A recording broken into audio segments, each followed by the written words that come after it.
నా గురించి ఆలోచించుకుని నాకు అసలు నిజంగా నాకు సూపర్ స్టార్డమ్ నాకు ఈ రోజుకి నేను కూర్చోబెట్టి నాకు సినిమాలకు వెళ్ళిపోతే మళ్ళీ నాకు ఓజీలా కష్టపడితే ఓజీ లాంటి సినిమాలు చేసుకోగలను. బట్ నాకు ఇష్టం సినిమాల కంటే కూడా జనం తాలూకు కష్టాలు, బాధలు, ఏడుపులు.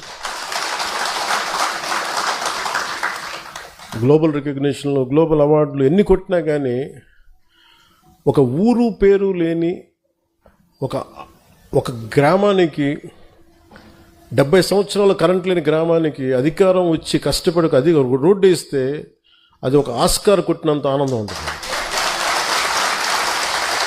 డోలీల మోతకి గర్భిణీ స్త్రీలు నలిగిపోయి అలాంటి దాని వాళ్ళకి రోడ్లు వేస్తే అది గ్లోబల్ రికగ్నిషన్ వచ్చినంత ఉండదు.